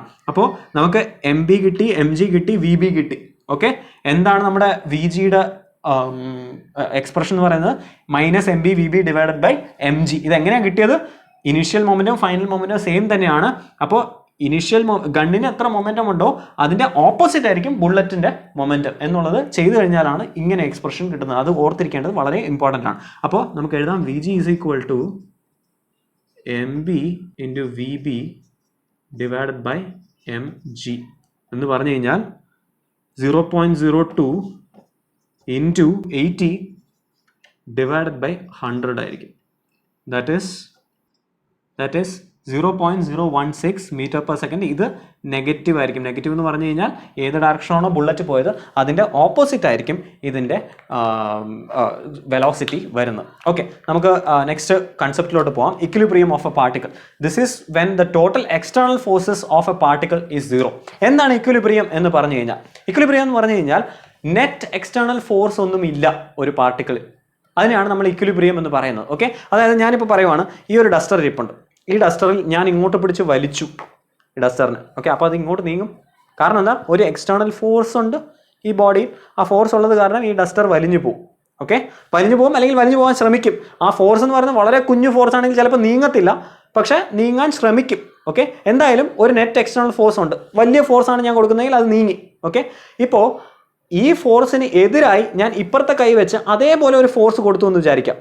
ഇവിടെ എത്ര ഫോഴ്സ് കൊടുത്തോ അതേ ഫോഴ്സ് ഞാൻ ഓപ്പോസിറ്റ് സൈഡിലും കൊടുത്തു എന്ന് വിചാരിക്കാം. അങ്ങനെയാണെങ്കിൽ ഈ പാർട്ടിക്കിൾ നീങ്ങത്തില്ല, നീങ്ങാൻ ശ്രമിക്കത്തു പോലുമില്ല, അങ്ങനെ വെറുതെ ഇരിക്കും. ഓക്കെ, അപ്പോൾ അങ്ങനെയുള്ള കേസ്, അതായത് ഇപ്പോൾ നോക്കിക്കഴിഞ്ഞാൽ ഇപ്പുറത്ത് ഞാൻ എത്ര വലിക്കുന്നു അപ്പുറത്തും അതേ ഫോഴ്സ് ഇട്ട് ഞാൻ വലിച്ചു. ഇവിടെ 5 ന്യൂട്ടൺ ആണ് കൊടുത്തതെങ്കിൽ ഇവിടെ -5 ന്യൂട്ടൺ കൊടുത്തു. അപ്പം നെറ്റ് ഫോഴ്സ് എന്ന് പറയുന്നത്, ടോട്ടൽ ഫോഴ്സ് എന്ന് പറയുന്നത് 0 ആണ്. അങ്ങനത്തെ അവസ്ഥയിലാണ് നമ്മൾ ഇക്വിലിബ്രിയം എന്ന് പറയുന്നത്. ഓക്കെ, ഇങ്ങനെ ഇക്വിലിബ്രിയത്തിൽ ആയിക്കഴിഞ്ഞാൽ എപ്പോഴും ഓർക്കുക, ഇക്വിലിബ്രിയത്തിൽ ആയാൽ എന്താ പറയുന്നത്? Total external forces on A particle is 0. Okay, നമുക്കറിയാം ന്യൂട്ടൺസ് ഫസ്റ്റ് ലോ പറയുന്നത് എന്തുവാണ്? If net external force is 0 the body continuous in the state of rest or in the state of uniform motion. ഇതാണ് Newton's first law പറയുന്നത്. അതായത് net external force, പുറത്തു നിന്നുമുള്ള ശക്തികൾ 0 ആയി കഴിഞ്ഞ് കഴിഞ്ഞാൽ ഒന്നെങ്കിൽ ആ ബോഡി അങ്ങനെ ഇരിക്കും, ചലിക്കാത്ത ബോഡി ആണെങ്കിൽ അങ്ങനെ ചലിക്കാതിരിക്കും, ചലിച്ചുകൊണ്ടിരിക്കുന്ന ബോഡി ആണെങ്കിൽ, യൂണിഫോമായി ചലിച്ചുകൊണ്ടിരിക്കുന്ന ബോഡി ആണെങ്കിൽ അതേ യൂണിഫോം മോഷനിൽ തുടരും. ഓക്കെ, അപ്പോൾ എപ്പോഴും ഓർക്കുക, ഇക്വിലിബ്രിയം ആണെന്ന് പറഞ്ഞു കഴിഞ്ഞാൽ ചലനമില്ലാതിരിക്കുന്നു എന്നല്ല അർത്ഥം. ഇക്വിലിബ്രിയം ആകുമ്പോൾ ഫോഴ്സ് ഇല്ല എന്നേ ഉള്ളൂ. ഫോഴ്സ് ഇല്ലെങ്കിൽ ഒന്നെങ്കിൽ ബോഡി അങ്ങനെ വെറുതെ ഇരിക്കുന്ന ബോഡി, റെസ്റ്റിൽ ഇരിക്കുന്ന, ചലനം ഇല്ലാതിരിക്കുന്ന ബോഡി ആണെങ്കിൽ ചലനമില്ലാത്ത അവസ്ഥയിൽ തന്നെ തുടരും. ചലനമുള്ള ബോഡി ആണെങ്കിൽ ആ ചലനത്തിൽ തന്നെ തുടരും, ആ യൂണിഫോം മോഷനിൽ തന്നെ തുടരും. ഓക്കെ, അതാണ് നെറ്റ് എക്സ്റ്റേണൽ ഫോഴ്സ് 0 ആയാലുള്ള case which is called equilibrium. Okay, ഇനി ശ്രദ്ധിക്കുക, from first law the body is at rest or at uniform motion. Okay, എപ്പോഴും ഇത് കാരണം നെറ്റ് എക്സ്റ്റേണൽ ഫോഴ്സ് 0 ആയാൽ റെസ്റ്റ് മാത്രം ആവണമെന്ന് നിർബന്ധമില്ല, ഒന്നെങ്കിൽ റെസ്റ്റ് ആയിരിക്കാം അല്ലെങ്കിൽ അത് യൂണിഫോം മോഷനിലായിരിക്കും പോയിക്കൊണ്ടിരിക്കുന്നത്. ഇനി നെക്സ്റ്റ് ശ്രദ്ധിക്കുക, when forces act in equilibrium they all cancel. Forces, പല ഫോഴ്സസ് ഉണ്ടെന്ന് വിചാരിക്കാം. ഞാൻ നേരത്തെ പറഞ്ഞ പോലെ ഇപ്പുറത്ത് ഞാൻ 5 ന്യൂട്ടൺ ഇട്ട് വലിച്ചു, ഇപ്പുറത്ത് ഞാൻ 5 ന്യൂട്ടൺ ഇട്ട് വലിച്ചു, അപ്പോൾ ടോട്ടൽ ഇട്ട് കഴിഞ്ഞാൽ ഇത് 5, ഇത് -5, അപ്പോൾ ടോട്ടൽ 0 ആയി. അങ്ങനെ ഞാൻ ഒരു 10 ഫോഴ്സ് ഉണ്ടെന്ന് വിചാരിക്കാം. ഞാൻ ഇവിടെ നിന്നും വലിച്ചു, മുകളിൽ നിന്നും വലിച്ചു, താഴെ നിന്നും വലിച്ചു, പല സ്ഥലത്തു നിന്നും വലിച്ചു. പക്ഷെ അവസാനം ബോഡി ഇക്വിലിബ്രിയത്തിലാണെന്നുണ്ടെങ്കിൽ അവസാനം എല്ലാ ഫോഴ്സും കൂടെ ആഡ് ചെയ്യുമ്പോൾ എനിക്ക് വട്ടപൂജ്യമായിരിക്കും കിട്ടുന്നു. ആ സ്റ്റേറ്റിനെയാണ് നമ്മൾ ഇക്വിലിബ്രിയം എന്ന് പറയുന്നത്. അപ്പോൾ എത്ര ഫോഴ്സ് ഉണ്ടെങ്കിലും ഒരു ബോഡി ഇക്വിലിബ്രിയം ആണെങ്കിൽ ആ ഫോഴ്സസിനെ എല്ലാം ആഡ് ചെയ്ത് കഴിഞ്ഞാൽ എനിക്ക് 0 ആയിരിക്കും കിട്ടുന്നത്. അപ്പോൾ മാത്തമാറ്റിക്കലി എഴുതി കഴിഞ്ഞാൽ F1 + F2 + F3 + etc. up to Fn = 0. ഇതെല്ലാം വെക്ടേഴ്സ് ആണ്. ഈ ഫോഴ്സ് എല്ലാം വെക്ടേഴ്സ് ആണ്. അപ്പോൾ വെക്ടറൈസ്ഡ് ഫോമിലാണ് നമുക്ക് എഴുതേണ്ടത്. ഓക്കെ, അപ്പോൾ ഇത്രയും കാര്യങ്ങൾ നിങ്ങൾക്ക് മനസ്സിലായെന്ന് പ്രതീക്ഷിക്കുന്നു. നിങ്ങൾ വീഡിയോ ഒന്ന് പോസ് ചെയ്തിട്ട് ബോർഡിലുള്ള സ്ക്രീൻഷോട്ട് എടുത്തോളാം, നമുക്ക് കണ്ടിന്യൂ ചെയ്യാം. ഓൾറൈറ്റ്, നിങ്ങൾ എടുത്തു എന്ന് പ്രതീക്ഷിക്കുന്നു. നമുക്ക് നെക്സ്റ്റ് സെക്ഷനിലോട്ട് പോകാം. അപ്പോൾ നമ്മളിപ്പോൾ ചെയ്യാൻ പോകുന്നത് ഇക്വിലിബ്രിയം പ്രോബ്ലംസ് വന്നു കഴിഞ്ഞാൽ എങ്ങനെ നമുക്ക് അതിനെ ഹാൻഡിൽ ചെയ്യാം എന്നുള്ളതാണ് നമ്മൾ നോക്കാൻ പോകുന്നത്. ഓക്കെ, സോ ഒരിക്കൽ കൂടി, ഇക്വിലിബ്രിയം എന്ന് പറയുമ്പോൾ നെറ്റ് ഫോഴ്സസ് 0 ആകുന്നു. ഓക്കെ, സോ നെറ്റ് ഫോഴ്സസ് നമുക്ക് at the end of the day 0 ആയിരിക്കണം. അതിനനുസരിച്ചായിരിക്കണം നമ്മൾ പ്രോബ്ലം ചെയ്യേണ്ടത്. ഫോർ എക്സാമ്പിൾ ഞാൻ പറയുകയാണെന്നുണ്ടെങ്കിൽ, അസ്യൂം ചെയ്യുക ഇതാണ് ഒരു പർട്ടിക്കുലർ ബോഡിയിലുള്ള ഫോഴ്സ് എന്ന് വിചാരിക്കുക. ഇതാണ് ആ പർട്ടിക്കുലർ ബോഡി, ഈ പോയിന്റ്. ആ പോയിന്റിൽ നിന്ന് 2 ഫോഴ്സ് ഉണ്ട്. ലെറ്റ്സ് സേ എ എന്ന് പറഞ്ഞൊരു ഫോഴ്സ് ആൻഡ് ബി എന്ന് പറഞ്ഞൊരു ഫോഴ്സ്. രണ്ടും വെക്ടേഴ്സ് ആണ്. അപ്പോൾ ആ 2 വെക്ടേഴ്സ് ആണ് ഇവിടെ കാണിച്ചിരുന്നത്. ഈ ബോഡി ഇക്വിലിബ്രിയം ആവണം എന്നുണ്ടെങ്കിൽ ഇതിൽ എന്ത് അഡീഷണൽ ഫോഴ്സ് വരണം എന്നായിരിക്കുന്നു ക്വസ്റ്റ്യൻ എന്ന് വിചാരിക്കാം. ഓക്കെ, അങ്ങനത്തെ ക്വസ്റ്റ്യൻസ് ഒക്കെ ആയിരിക്കും. അതിൻ്റെ ആംഗിളും, ആ ഇക്വിലിബ്രിയം ഫോഴ്സ് വരുന്നതിൻ്റെ ആംഗിൾ, അല്ലെങ്കിൽ ആ ഇക്വിലിബ്രിയം ഫോഴ്സിൻ്റെ മാഗ്നിറ്റ്യൂഡ്, അത് ഏത് ഡയറക്ഷനിൽ അത് വരുന്നു, എങ്ങോട്ടാണ് വരുന്നത്, അല്ലെങ്കിൽ വരച്ച് കാണിക്കാൻ, ഇങ്ങനെയൊക്കെ ആയിരിക്കും ക്വസ്റ്റ്യൻസ് വരിക. So at the end of the day നമുക്ക് വേണ്ടതെന്ന് പറഞ്ഞു കഴിഞ്ഞാൽ ഈ ഉള്ള ഫോഴ്സസിലെല്ലാം, ലെറ്റ്സ് സേ ഒരു പർട്ടിക്കുലർ ബോഡിയിൽ ഈ 2 ഫോഴ്സാണ് ഉണ്ടെങ്കിൽ ആ 2 ഫോഴ്സിൻ്റെയും റിസൾട്ടൻറ്റ് അല്ലെങ്കിൽ എഫക്റ്റീവായി, റിസൾട്ടൻ എന്ന് പറഞ്ഞു കഴിഞ്ഞാൽ ഈ 2 ഫോഴ്സ് അപ്ലൈ ചെയ്യുമ്പോൾ, ഇപ്പോൾ ഞാൻ വളരെ സിമ്പിളായിട്ടൊരു എക്സാമ്പിൾ പറയണമെന്നുണ്ടെങ്കിൽ, ഒരു കല്ല് കെട്ടി, ഞാൻ ഒരു കല്ലിനെ കയറ് കെട്ടി അങ്ങോട്ടും വലിച്ചു, രണ്ടാമത് അതേപോലെ വേറൊരു കയറ് കെട്ടി ഇങ്ങോട്ടും വലിച്ചു. സോ 2 കയർ കൊണ്ട് ഇങ്ങനെ വരിക്കുവാണെങ്കിൽ കല്ല് പോകുന്നത് ഇങ്ങനെ ആയിരിക്കും. സോ എഫക്റ്റീവായി അതൊരു പർട്ടിക്കുലർ ഡയറക്ഷനിലായിരിക്കും ആ 2 ഫോഴ്സിൻ്റെയും എഫക്റ്റ് വരുന്നത്. ആ എഫക്റ്റിനെ നള്ളിഫൈ ചെയ്യണം എന്നുണ്ടെങ്കിൽ ഇങ്ങോട്ടാണ് കല്ല് പോകുന്നത്, അപ്പോൾ ഇതിന് ഇക്വലൻ്റായി ഇതിൻ്റെ ഓപ്പോസിറ്റ് ഡയറക്ഷനിൽ എനിക്കൊരു ഫോഴ്സ് കൊടുത്തു കഴിഞ്ഞാൽ ഇത് ഇക്വിലിബ്രിയത്തിലായി. So at the end of the day എനിക്ക് ഈ ഒബ്ജക്റ്റിൽ എന്തെല്ലാം, അല്ലെങ്കിൽ ആ പർട്ടിക്കുലർ പോയിന്റിൽ എന്തെല്ലാം ഫോഴ്സസ് ആക്ട് ആവുന്നുണ്ടോ ആ ഫോഴ്സിനെല്ലാം റിസൾട്ടൻറ്റ് കണ്ടുപിടിക്കണം. എന്നിട്ട് ആ റിസൾട്ടൻ്റെ നേരെ ഓപ്പോസിറ്റ് ഒരു സിമിലർ മാഗ്നിറ്റ്യൂഡുള്ള ഒരു ഫോഴ്സ് വരച്ചാൽ മതി. സോ ആദ്യത്തെ എക്സാമ്പിൾ നോക്കുക. 2 ഫോഴ്സ് ഉണ്ട്, ഒരിക്കൽ കൂടി ഒരു പോയിന്റ് അപ്ലൈ ചെയ്യുവാണ്. അപ്പോൾ നമുക്ക് parallelogram law of vector addition use ചെയ്യാം. എന്താ പാരലോഗ്രാം ലോ പറയുന്നത്? ഈ 2 ഫോഴ്സസിനെ എനിക്ക് 2 സൈഡ് ഓഫ് എ പാരലോഗ്രാം ആയി റെപ്രസെന്റ് ചെയ്യാൻ പറ്റിയാൽ, എന്ന് വെച്ചാൽ ഇതിനെ ഞാനൊരു പാരലോഗ്രാം ആയിട്ട് വരയ്ക്കുന്നു. സോ ഈ പാരലോഗ്രാമിന്റെ 2 സൈഡ്സ് ആയിട്ടാണ് ഞാൻ ഈ 2 ഫോഴ്സസിനെ കാണിക്കുന്നത്. ഇതൊരു സൈഡ്, ഇതൊരു സൈഡ്. അങ്ങനെ കാണിക്കാൻ പറ്റിക്കഴിഞ്ഞാൽ അതിൻ്റെ ഡയഗണൽ ആയിട്ടായിരിക്കും ഇതിൻ്റെ റിസൾട്ടൻറ്റ് വരുന്നത് എന്നാണ് പാരലോഗ്രാം ലോ പറയുന്നത്. ഏത് ഡയഗണലാണ്? ആ പോയിന്റിൽ കൂടെ പാസ് ചെയ്യുന്ന ഡയഗണൽ. ഈ പാരലോഗ്രാമിന് എനിക്ക് 2 ഡയഗണൽ വരയ്ക്കാം, ഇങ്ങോട്ടും വരയ്ക്കാം. പക്ഷേ നമ്മൾ എടുക്കുന്നത് ഇങ്ങോട്ടത്തെ ഡയഗണലായിരിക്കും. സോ ഈ ഡയറക്ഷനിലായിരിക്കും എൻ്റെ റിസൾട്ടൻറ്റ് ഫോഴ്സ് വരുന്നത്. അതിനെ R എന്ന് ഞാൻ പറയുവാണ്. അപ്പോൾ ഇക്വിലിബ്രിയത്തിൽ ആവാൻ വേണ്ടി എനിക്ക് ആറിൻ്റെ നേരെ ഓപ്പോസിറ്റ് ഒരു ഫോഴ്സ് വരച്ചാൽ മതി. ഓക്കെ, ഒരിക്കൽ കൂടി ഈ ആറിൻ്റെ മാഗ്നിറ്റ്യൂഡ് കണ്ടുപിടിക്കാൻ നമുക്ക് ലോ ഓഫ് വെക്ടർ അഡിഷൻ വെച്ച് ഉള്ള പ്രോബ്ലംസ് ഉണ്ട്. ഒരിക്കൽ കൂടി ചാപ്റ്റർ നമ്പർ 4-ൽ, സെഷൻ നമ്പർ 3 or 4-ൽ നമ്മൾ ഇത് വളരെ ഡീറ്റെയിൽ ആയിട്ട് ഡിസ്കസ് ചെയ്തിട്ടുണ്ട്. ഈ റിസൾട്ടിന് കണ്ടുപിടിക്കണമെന്നുണ്ടെങ്കിൽ √(a² + b² + 2ab cos θ ചെയ്താൽ മതി. എന്താണ് തീറ്റ? ഈ രണ്ട് വെക്ടേഴ്സ് തമ്മിലുള്ള ആംഗിളാണ് തീറ്റ. ഓക്കെ, ഒരിക്കൽ കൂടി ഈ ആറിന്റെ ഡയറക്ഷൻ അറിയണം എന്നുണ്ടെങ്കിൽ ഇത് ബീറ്റയാണ്. സോ ആറിന്റെ ഡയറക്ഷൻ അറിയാൻ tan beta is equal to B sine theta divided by A plus B cos theta ചെയ്താൽ മതിയായിരിക്കും. സോ എയും ബിയും തീറ്റയും അറിയാമെന്നുണ്ടെങ്കിൽ എനിക്ക് ആറിന്റെ എല്ലാ പ്രോപ്പർട്ടീസും കിട്ടിക്കഴിഞ്ഞു. അതിന്റെ നേരെ ഓപ്പോസിറ്റ് ആയിരിക്കും ഈ എനിക്ക് വേണ്ട വെക്ടർ വരുന്നത്. സോ അതിന്റെ മാഗ്നിറ്റ്യൂഡ് എന്ന് പറയുന്നത് ഇത് തന്നെ ആയിരിക്കും. ഡയറക്ഷൻ എന്ന് പറയുന്നത് ഇതിന്റെ നേരെ ഓപ്പോസിറ്റ് ആയിരിക്കും. ഇതിന്റെ ഇതേ അളവായിരിക്കും, പക്ഷെ എനിക്ക് ഓപ്പോസിറ്റിലായിട്ട് 180 ഡിഗ്രി ഓപ്പോസിറ്റിലായിട്ടായിരിക്കും വരുന്നത്. സോ അങ്ങനെ എനിക്ക് അതിന്റെ പ്രോപ്പർട്ടീസ് കണ്ടുപിടിക്കാം. രണ്ടാമത് ഇതാണ് വെക്ടർ എന്ന് വിചാരിക്കുക. ഒരൊറ്റ ഫോഴ്സേ ഉള്ളൂ ഈ പോയിന്റിൽ അപ്ലൈ ആണ്. ഇതിന് ഇക്വിലിബ്രിയം ആക്കണമെന്നുണ്ടെങ്കിൽ ഇതേ ഫോഴ്സിൽ എനിക്ക് 180 ഡിഗ്രി ഓപ്പോസിറ്റിൽ മറ്റൊരു ഫോഴ്സ് കൊണ്ടുവന്നാൽ മതി. ഞാൻ ബി എന്ന് വിളിക്കുകയാണ്, അല്ലെങ്കിൽ ലെറ്റ്സ് സേ അതിന് ഇക്വിലിബ്രിയം ആയതുകൊണ്ട് ഈ ഫോഴ്സ് എന്ന് ഞാൻ വിളിക്കുകയാണ്. ഇത് ഈ ഫോഴ്സ് ആണ് നമ്മൾ കണ്ടുപിടിക്കാൻ ശ്രമിക്കുന്നത്. സോ ഒരൊറ്റ ഫോഴ്സേ ഉള്ളൂ എന്നുണ്ടെങ്കിൽ അതിന്റെ നേരെ 180 ഡിഗ്രി ഓപ്പോസിറ്റിലായി എനിക്ക് ഒരു ഫോഴ്സ് വരച്ചാൽ മതി. ഇനി മൂന്നാമത്തെ കേസ്, ഒരിക്കൽ കൂടി രണ്ട് വെക്ടേഴ്സ് വരുന്നു, എ വെക്ടറും രണ്ട് ഫോഴ്സസ് വരുന്നു, എ ഫോഴ്സും ബി ഫോഴ്സും. ഒരിക്കൽ കൂടി എ എൻഡ് ആവുന്ന പോയിന്റിൽ ബി തുടങ്ങും. അങ്ങനെയാണെങ്കിൽ എനിക്ക് triangle law of vector addition പറയാം. ട്രയാങ്കിൾ ലോ എന്താ പറയുന്നത്? രണ്ട് സൈഡ്സ് ഓഫ് എ ട്രയാങ്കിൾ കൊണ്ട് രണ്ട് വെക്ടേഴ്സിനെ എനിക്ക് റെപ്രസെന്റ് ചെയ്യാൻ പറ്റിയാൽ മൂന്നാമത്തെ സൈഡ് കൊണ്ട് എനിക്ക് റിസൾട്ടന്റിനെ റെപ്രസെന്റ് ചെയ്യാൻ പറ്റും. എങ്ങനെയാണ് മൂന്നാമത്തെ സൈഡ് കൊണ്ട് റെപ്രസെന്റ് ചെയ്യുന്നത്? നമ്മൾ ആദ്യം ഇവിടെ നിന്ന് ഇങ്ങോട്ട് പോയി ഈ ഡയറക്ഷനിൽ പോയി, പിന്നെ ഇവിടെ നിന്ന് അങ്ങോട്ട് പോയി ആ ഡയറക്ഷനിൽ പോയി. അപ്പോൾ എൻ്റെ പേന മുകളിലാണ്. ഇനി ഞാൻ വരയ്ക്കുമ്പോൾ മൂന്നാമത്തെ സൈഡ് വരയ്ക്കുമ്പോൾ താഴോട്ടാണ് വരേണ്ടത്. പക്ഷെ റിസൾട്ടന്റ് എടുക്കുമ്പോൾ എനിക്ക് ഓപ്പോസിറ്റ് സൈഡിൽ ആരോ മാർക്ക് ഇടണം. സോ ഇതിന്റെ ഓപ്പോസിറ്റ് സൈഡിൽ ഇങ്ങനെയാണ് റിസൾട്ടന്റ് വരുന്നത്. ഈ സൈഡ് വരച്ചിട്ട് ഓപ്പോസിറ്റ് ഡയറക്ഷൻ ഇടണം. അതായിരിക്കും എൻ്റെ റിസൾട്ടന്റ്. അതിന്റെ നേരെ ഓപ്പോസിറ്റ് ആയിരിക്കും എനിക്ക് ഇതിനെ ഈക്വലൈസ് ചെയ്യാൻ വേണ്ടിയിട്ടുള്ള ഫോഴ്സ് വരുന്നത്. അത് ഇങ്ങനെ വരയ്ക്കാം, അല്ലെങ്കിൽ ഇവിടെ നിന്നും ഇങ്ങോട്ട് താഴോട്ട് ഈ വെക്ടറായി വരയ്ക്കാം. ഓക്കെ, ഇത് ഒരു മെത്തേഡ് ഓഫ് സൊല്യൂഷൻ ആണ്. ഇനി രണ്ടാമത്തെ ഒരു മെത്തേഡ് കൂടെ ഉണ്ട് ഈ വെക്ടർ കിട്ടാൻ വേണ്ടിയിട്ട്. ഓക്കെ, ഒരു മെത്തേഡ് ഞാൻ പറഞ്ഞു, ആർ എന്ന് പറയുന്നത് എനിക്ക് ഇങ്ങനെ കാൽക്കുലേറ്റ് ചെയ്യാം. Triangle parallelogram law of vector addition, അതിന്റെ അനലിറ്റിക്കൽ മെത്തേഡ് വെച്ചിട്ട് അതിനുശേഷം അതിന്റെ ആംഗിൾ കണ്ടുപിടിക്കാൻ tan beta is equal to B sine theta divide by A plus B cos theta എടുക്കുന്നു. എന്നിട്ട് ബീറ്റനെ ടാൻ ഇൻവേഴ്സ് ഈ സാധനം എടുക്കുന്നു. എന്നിട്ട് അതിന്റെ കൂടെ 180 ഡിഗ്രി ആഡ് ചെയ്യുന്നു. അപ്പോൾ ഇങ്ങനെ ഇരുന്ന് കിട്ടുന്നതിന് പകരം എനിക്ക് ഇങ്ങോട്ടുള്ള വെക്ടർ എനിക്ക് കിട്ടിക്കഴിഞ്ഞു. അങ്ങനെ ചെയ്യാം. അതല്ല എന്നുണ്ടെങ്കിൽ മറ്റൊരു രീതിയിൽ ഇത് ചെയ്യണം എന്നുണ്ടെങ്കിൽ ശ്രദ്ധിക്കാം, എൻ്റെ വെക്ടേഴ്സ് രണ്ടെണ്ണം എന്താ ഇങ്ങനെയാണ് ഇരിക്കുന്നത്.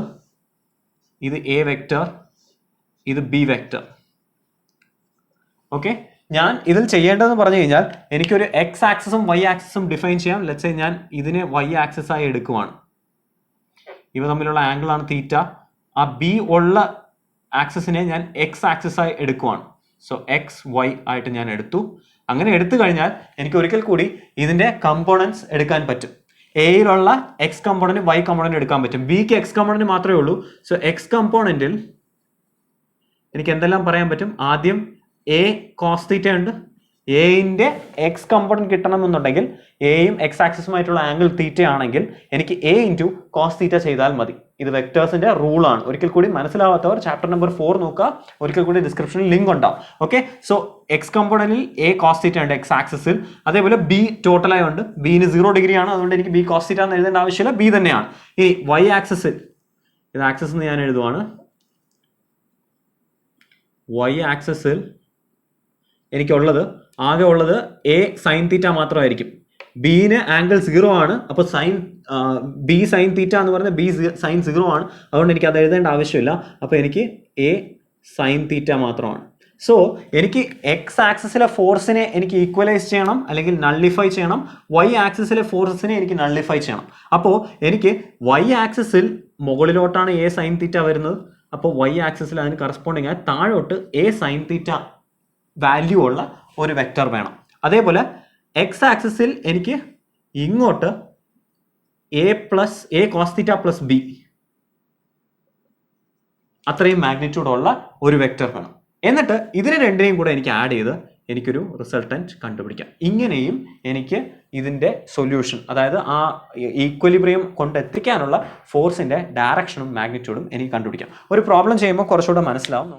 Alright, നമുക്ക് ക്വസ്റ്റ്യൻ ചെയ്ത് നോക്കാം. ക്വസ്റ്റ്യൻ ഇതാണ്: A mass of 6 kg is suspended by a rope of length 2 meter. ഒരു 2 മീറ്റർ റോപ്പ് ഉണ്ട്, ഒരു 2 മീറ്റർ നീളമുള്ള ഒരു കയറുണ്ട്. ആ കയറിൽ ഒരു 6 kg മാസ്, 6 കിലോഗ്രാം തൂക്കമുള്ള ഒരു മാസ് കെട്ടിയിട്ട് വെച്ചേക്കുവാണ്. Okay, a force of 50 Newton is applied at the midpoint of the rope as shown. കയറിൻ്റെ നടുക്ക് പിടിച്ചിട്ട് ഒരു 50 ന്യൂട്ടൺ ഫോഴ്സ് പെർപെൻഡിക്കുലറായി അപ്ലൈ ചെയ്യുന്നുണ്ട് എന്ന് കാണിച്ചിട്ടുണ്ട്. അപ്പോൾ ശ്രദ്ധിക്കുക, ഈ ദൂരം മുകളിൽ നിന്ന് 1 മീറ്റർ ആയിരിക്കും, താഴെ നിന്ന് 1 മീറ്റർ ആയിരിക്കും. ഓരോ മീറ്റർ കറക്റ്റ് നടുക്ക് പിടിക്കണമെന്നുണ്ടെങ്കിൽ മുകളിൽ നിന്ന് 1 മീറ്റർ, താഴെ നിന്ന് 1 മീറ്റർ, അങ്ങനെ ആ സ്ഥലത്ത് നിന്നും ഒരു 50 ന്യൂട്ടൺ ഫോഴ്സ് അപ്ലൈ ചെയ്യുന്നുണ്ട്. Okay, what is the angle that the rope makes with vertical in equilibrium? Equilibrium ആയി കഴിഞ്ഞാൽ ഈ ആംഗിൾ എത്ര, തീറ്റ എത്ര എന്നതാണ് ചോദ്യം. ഓക്കെ, നമുക്ക് എങ്ങനെ പറയാം? നമുക്ക് 2 ഫോഴ്സസ് ആണുള്ളത്. താഴോട്ട് ഒരു ഈ മാസിൻ്റെ ഈ തൂക്കിയിട്ടേക്കുന്ന തൂക്കത്തിൻ്റെ മാസിൻ്റെ ഫോഴ്സ് ഉണ്ട്, അതിൻ്റെ വെയിറ്റ് എന്ന് പറഞ്ഞ ഫോഴ്സ്. ആൻഡ് ഇപ്പുറത്തെ സൈഡിലോട്ട് 50 ന്യൂട്ടൺ പെർപെൻഡിക്കുലർ ഒരു ഫോഴ്സ് ഉണ്ട് എന്ന് പറഞ്ഞിട്ടുണ്ട്. അങ്ങനെയാണെങ്കിൽ നമുക്ക് ആദ്യം ഇതിൻ്റെ താഴോട്ടുള്ള ഫോഴ്സ് പറയാം. താഴോട്ടുള്ള ഫോഴ്സ് ലെറ്റ്സ് സേ ഞാൻ അതിനെ എ എന്ന് പറയുവാണെന്ന് വിചാരിക്കാം. ആ എ ഫോഴ്സ് എന്ന് പറയുന്നത് 6 kg ആണ് മാസ്. സോ എനിക്ക് മാസ് അറിയാം, m = 6 kg. അങ്ങനെയാണെങ്കിൽ എനിക്ക് mg ചെയ്താൽ മതി. mg എന്ന് പറയുന്നത് 6 × g 9.8 ആണ്. ഒരു സൗകര്യത്തിന് വേണ്ടി ഞാൻ 10 എടുക്കുവാണ്. ഓക്കെ, 60 ന്യൂട്ടൺ ആയിരിക്കും. ഓക്കെ, ഇനി ബി ഫോഴ്സ് എന്ന് പറയുന്നത് എനിക്ക് ഓൾറെഡി അറിയാം 50 ന്യൂട്ടൺ ആണ്. അങ്ങനെയാണെങ്കിൽ എനിക്ക് ഇതിൻ്റെ റിസൾട്ടൻറ്റ് ഈ 2 ഫോഴ്സിൻ്റെയും, ഈ താഴോട്ടൊരു ഫോഴ്സ്, പെർപെൻഡിക്കുലർ ആയ ഒരു ഫോഴ്സ്, അതിൻ്റെ റിസൾട്ടൻറ്റ് ഇങ്ങനെ ആയിരിക്കും വരുന്നത്. ആ റിസൾട്ടൻറ്റിനെ നള്ളിഫൈ ചെയ്യുമ്പോഴാണ് ഇത് ഇക്വിലിബ്രിയത്തിലാവുന്നത്. ആ കയറ് പിടിച്ച് നള്ളിഫൈ ചെയ്യുമ്പോഴാണ് ഇത് ഇക്വിലിബ്രിയത്തിലാവുന്നത്. അപ്പോൾ കയറിൽ അങ്ങോട്ട് ഫോഴ്സ് വരണം. ആ തീറ്റയാണ് കണ്ടുപിടിക്കാനുള്ളത്. ഈ ഫോഴ്സിൻ്റെ ആംഗിൾ എന്ന് പറയുന്നത് ഈ ഇതാണ് അതിൻ്റെ ആംഗിൾ ബീറ്റ എന്ന് വിചാരിക്കുക. ആ ബീറ്റ കണ്ടുപിടിച്ച് കഴിഞ്ഞാൽ ആ ബീറ്റയും തീറ്റയും സെയിം തന്നെ ആയിരിക്കും. ഇവിടെ കണ്ടുപിടിക്കാൻ പറഞ്ഞ ആംഗിൾ, അതിന് ആൽഫ എന്ന് ഞാൻ പറയുവാണെന്ന് വിചാരിക്കുക. സോ ആ ആൽഫയും ഈ ബീറ്റയും സെയിം തന്നെ ആയിരിക്കും. കാരണം എന്താ, അത് ഓൾട്ടർനേറ്റ് ആംഗിൾസ് ആണ്. ഓക്കെ, ഇതൊരു സ്ട്രൈറ്റ് ലൈൻ ആണെങ്കിൽ ഇത് ഓൾട്ടർനേറ്റ് ആംഗിൾസ് ആണ്. അപ്പോൾ ബീറ്റ കണ്ടുപിടിച്ച് കഴിഞ്ഞാൽ എനിക്ക് ഓട്ടോമാറ്റിക്കലി ആൽഫ കിട്ടി. ആൽഫ വെർട്ടിക്കൽ ആയിട്ടുള്ള ആംഗിൾ ആണ്. സോ ബീറ്റ കണ്ടുപിടിക്കണമെന്നുണ്ടെങ്കിൽ എനിക്കറിയാം എന്താണ് tan beta = b sin theta divided by a plus b cos theta. ഇവിടെ തീറ്റ എന്ന് പറയുന്നത് ഈ 2 ഫോഴ്സസ് തമ്മിലുള്ള ആംഗിൾ ആണ്. അത് 90 ഡിഗ്രി ആണ്. So b sin 90 divided by a plus b cos 90. b sin 90 എന്ന് പറയുന്നത് b തന്നെയാണ്. a plus b cos 90 എന്ന് പറയുന്നത് 0 ആണ്. അപ്പോൾ b by a എന്ന് പറഞ്ഞാൽ 50 divided by 60. b 50 ആണ്, a 60 ആണ്. 50 divided by 60 = 5/6. ഇതായിരിക്കും ടാൻ ബീറ്റയുടെ വാല്യൂ. ബീറ്റയുടെ വാല്യൂ എന്ന് പറയുന്നത് ടാനിൻ്റെ ഇൻവേഴ്സ് എടുക്കണം, 5/6. ഇതൊന്ന് കാൽക്കുലേറ്റർ അടിച്ചു നോക്കിയാൽ മതി, നിങ്ങൾക്ക് ഇതിൻ്റെ ഉത്തരം കിട്ടും. ഇതിനെ വേറൊരു രീതിയിലും കൂടെ സോൾവ് ചെയ്യാം. എനിക്ക് കമ്പോണൻ്റ് ആക്കി വേണമെങ്കിൽ സോൾവ് ചെയ്യാം. അത് എങ്ങനെ ചെയ്യണം എന്നുള്ളത് ഞാനിപ്പോൾ പറഞ്ഞുതരാം. ശ്രദ്ധിക്കുക, ഇതേ പടം ഞാൻ ഇവിടെ വരയ്ക്കുവാണ്. താഴോട്ട് ഒരു 60 ന്യൂട്ടൺ ഫോഴ്സ് ഉണ്ട്, സൈഡിലോട്ട് ഒരു 50 ന്യൂട്ടൺ ഫോഴ്സ് ഉണ്ട്. ഓക്കെ, അപ്പോൾ ഇതിനെ ബാലൻസ് ചെയ്യാൻ വേണ്ടിയിട്ട് ഇങ്ങോട്ടാണ് ബാലൻസിങ് ഫോഴ്സ്. അതിനെ ഞാൻ ഇ എന്ന് വിളിക്കുവാണെന്ന് വിചാരിക്കുക. ആ ഇ വരുന്ന അങ്ങോട്ടാണ്. ആ ഇൻ്റെ ഡയറക്ഷൻ അങ്ങോട്ടായിരിക്കും. കാരണം ഇതിൻ്റെ റിസൾട്ടൻ്റ് ഇങ്ങനെയായിരുന്നു വരേണ്ടിയിരുന്നത്. ആ റിസൾട്ടൻ്റ്, അതായത് ഈ ഡയറക്ഷനിലോട്ടായിരുന്നു റിസൾട്ടൻ്റ് വരേണ്ടിരുന്നത്, താഴോട്ട്. അതിനെ ബാലൻസ് ചെയ്യാൻ വേണ്ടിയിട്ടാണ് അങ്ങോട്ടാണ്, അതിൻ്റെ ഓപ്പോസിറ്റ് ആയിട്ടാണ് ഈ ഇക്വിലിബ്രിയം ചെയ്യുന്ന ഫോഴ്സ് വരേണ്ടത്, അല്ലെങ്കിൽ നള്ളിഫൈ ചെയ്യേണ്ട ഫോഴ്സ് വരേണ്ടത്. അപ്പോൾ എനിക്ക് കണ്ടുപിടിക്കാൻ പറഞ്ഞ ആംഗിൾ ഈ വെർട്ടിക്കലും ആയിട്ടുള്ള ആംഗിളാണ് കണ്ടുപിടിക്കാൻ പറഞ്ഞത്. ഓക്കെ, അപ്പോൾ എനിക്ക് ഇതിനെ ഒരിക്കൽ കൂടി ആക്സിസ് വരയ്ക്കാം. ലെറ്റ്സ് സേ ഇതിന് എക്സ് ആക്സിസും ഇതിനെ വൈ ആക്സിസുമായി ഞാൻ കൺസിഡർ ചെയ്യുവാണെന്ന് വിചാരിക്കാം. അങ്ങനെയാണെങ്കിൽ എക്സ് ആക്സിസിൽ എനിക്ക് ഇൻ്റെ കമ്പോണൻറ്റ് വരയ്ക്കാം. എക്സ് ആക്സിസിൽ ഇൻ്റെ കമ്പോണൻറ്റ് എന്ന് പറയുന്നത് ഇ കോസ് തീറ്റയാണ്. ആ ഇ കോസ് തീറ്റ എന്ന് പറയുന്നത് ഞാൻ ബ്ലൂവിൽ വരച്ച് കാണിക്കാൻ പോവാണ്. ആ ഇ കോസ് തീറ്റ വരുന്നത് ഇങ്ങനെയായിരിക്കും. Okay, E cos theta. ആ ഈ കോസ് തീറ്റയുടെ നേരെ ഓപ്പോസിറ്റ് നിൽക്കുന്നത് 60 ന്യൂട്ടൺ എന്ന് പറഞ്ഞ വെയിറ്റ് ആണ്. അപ്പോൾ ഈ കോസ് തീറ്റ എന്ന് പറയുന്നത് ആ 60 ന്യൂട്ടനെ നള്ളിഫൈ ചെയ്യും. അല്ലെങ്കിൽ ഈ കോസ് തീറ്റ = 60 എന്ന് എഴുതാം. കാരണം ഈ കോസ് തീറ്റ കാരണമായിരിക്കും ഈ 60 ന്യൂട്ടൺ ഇല്ലാതെ ആവുന്നത്. ഓക്കെ, ഇനി വൈ ആക്സിസിൽ അതേപോലെ ഇതിൻ്റെ കമ്പോണൻറ്റ് വരയ്ക്കാം. എനിക്ക് ഇൻ്റെ കമ്പോണൻറ്റ് ഈ സൈൻ തീറ്റ. അതെങ്ങനെയാണ് വന്നത്? ഒരിക്കൽ കൂടി എക്സ് ആക്സിസുമായുള്ള ആംഗിൾ എനിക്ക് കിട്ടിക്കഴിഞ്ഞാൽ ഒരു വെക്ടറിൻ്റെ ആ വെക്ടർ ഇൻറ്റു കോസ് തീറ്റ ചെയ്ത് കഴിഞ്ഞാൽ എക്സ് കമ്പോണൻറ്റ് കിട്ടി. വെക്ടർ ഇൻറ്റു സൈൻ തീറ്റ ചെയ്ത് കഴിഞ്ഞാൽ എനിക്ക് വൈ കമ്പോണൻറ്റ് കിട്ടി. ഇത് മനസ്സിലാവാത്തവർ ചാപ്റ്റർ നമ്പർ 4 വെക്ടേഴ്സ് എന്ന് പറഞ്ഞ സെക്ഷൻ നോക്കുക. നമ്മൾ അവിടെ വളരെ ഡീറ്റെയിൽ ആയിട്ട് പറഞ്ഞിട്ടുണ്ട്. ഓക്കെ, അപ്പോൾ എക്സ് ആക്സിസിൽ എനിക്ക് കിട്ടി ഈ കോസ് തീറ്റ = 60. ഇനി വൈ ആക്സിസിൽ ഈ സൈൻ തീറ്റ, ആ ഈ സൈൻ തീറ്റ നിൽക്കുന്നത് 50 ന്യൂട്ടൺ ഓപ്പോസിറ്റ് ആണ്. അപ്പോൾ അത് 50 ആണെന്ന് എനിക്ക് പറയാം. അങ്ങനെയാണെങ്കിൽ എനിക്ക് എന്തെഴുതാം? ഇതിനെ ഞാൻ ഇക്വേഷൻ നമ്പർ 1 എന്ന് പറയുവാണ്, ഇതിന് ഞാൻ 2 എന്ന് പറയുകയാണ്. അങ്ങനെയാണെങ്കിൽ എനിക്ക് 2/1 ചെയ്ത് കഴിഞ്ഞാൽ കിട്ടുന്നത് എന്തായിരിക്കും? 2/1 ആണ് ഈ സൈൻ തീറ്റ ഡിവൈഡഡ് ബൈ ഈ കോസ് തീറ്റ ചെയ്ത് കഴിഞ്ഞാൽ എനിക്ക് കിട്ടുന്നത് എത്രയാ 50 ഡിവൈഡഡ് ബൈ 60. ഈയും കട്ട് ചെയ്ത് പോകും. Sine theta divide by cos theta എന്ന് പറയുന്നത് ടാൻ തീറ്റയാണ്. Tan theta 5/6 50 divide by 60 0 cut ചെയ്ത് പോയി. ഓക്കെ, അങ്ങനെയാണെങ്കിൽ തീറ്റ എന്ന് പറയുന്നത് ടാൻ ഇൻവേഴ്സ് 5/6 ആയിരിക്കും.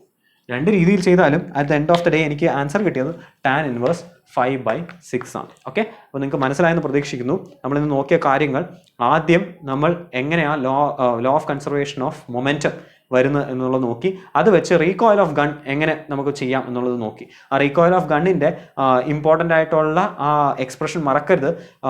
Velocity of gun is equal to negative of mb into vb divided by mg എന്നതാണ് അതിൻ്റെ എക്സ്പ്രഷൻ, വി ജിയുടെ എക്സ്പ്രഷൻ. അതിനുശേഷം നമ്മൾ ഇക്വിലിബ്രിയം ഓഫ് ഫോഴ്സസ് നോക്കി. ഇക്വിലിബ്രിയം ഓഫ് ഫോഴ്സസ് എനിക്ക് രണ്ട് രീതിയിൽ ചെയ്യാം. ഒന്നെങ്കിൽ ഈ തന്നിരിക്കുന്ന ഫോഴ്സസിൻ്റെ എല്ലാം, ഇപ്പോൾ ഒന്നിൽ കൂടുതൽ ഫോഴ്സ് തന്നേക്കാണെന്ന് വിചാരിക്കാം, രണ്ടിൽ കൂടുതൽ തന്നേക്കാണെന്ന് വിചാരിക്കാം, മൂന്നാമതൊരു ഫോഴ്സ് കൂടെ ഉണ്ടെങ്കിൽ ഇത് സി ആണെന്ന് വിചാരിക്കാം. അപ്പോൾ ഞാൻ ആദ്യം എന്ത് ചെയ്യും, ഈ സിയും ബിയുമായിട്ടുള്ള റിസൾട്ടൻറ്റ് കണ്ടുപിടിക്കും. അത് ഞാൻ R1 എന്ന് പറയുവാണ്. അതിനുശേഷം ഈ R1ഉം എയുമായിട്ടുള്ള മറ്റൊരു റിസൾട്ടൻറ്റ് കണ്ടുപിടിക്കും. അതിന് R2 എന്ന് വിളിക്കും. എന്നിട്ട് ഈ R2വിനെ നള്ളിഫൈ ചെയ്യാൻ വേണ്ടി ഞാനൊരു ഈ വെക്റ്റർ കണ്ടുപിടിക്കും. ഓക്കെ, ഒരിക്കൽ കൂടി അത് at the end of the day എനിക്ക് കിട്ടുന്ന R എന്ന് പറയുന്നത് രണ്ട് ഫോഴ്സസ് ആണെങ്കിൽ A² + B² + 2AB cos θ അതായിരിക്കും മാഗ്നിറ്റ്യൂഡ്, അണ്ടർ റൂട്ട് അതായിരിക്കും മാഗ്നിറ്റ്യൂഡ്. ആംഗിൾ കണ്ടുപിടിക്കണമെങ്കിൽ tan β = B sin θ / A + B cos θ. ഇത് രണ്ടും analytical method of vector addition ആണ്. നമ്മൾ ചാപ്റ്റർ നമ്പർ 4-ൽ നോക്കിയിട്ടുണ്ട്. അങ്ങനെയും ചെയ്യാം. അല്ലെങ്കിൽ എനിക്ക് എല്ലാത്തിനെയും കമ്പോണൻറ്റ് രണ്ട് ആക്സിസിലുള്ള കമ്പോണൻസ് ആയിട്ട് കൊണ്ടുപോയിട്ട് അത് വെച്ചിട്ട് അതിനെ നള്ളിഫൈ ചെയ്യാൻ നോക്കാം. എന്നിട്ട് അവസാനം അതിൻ്റെ എഫക്റ്റീവ് ഫോഴ്സ് എടുത്താൽ മതിയായിരിക്കും. ഓക്കെ, നിങ്ങൾക്ക് എന്ത് സംശയം ഉണ്ടെങ്കിലും ദയവേത് അത് കമൻസിൽ എഴുതുക. നമുക്ക് നെക്സ്റ്റ് ക്ലാസ്സിൽ നോക്കാം. അതേപോലെ ദയവേത് സ്ക്രീൻഷോട്ട് എടുത്തിട്ട് നോട്ട്സ് എഴുതിക്കൊള്ളുക. ബൈ.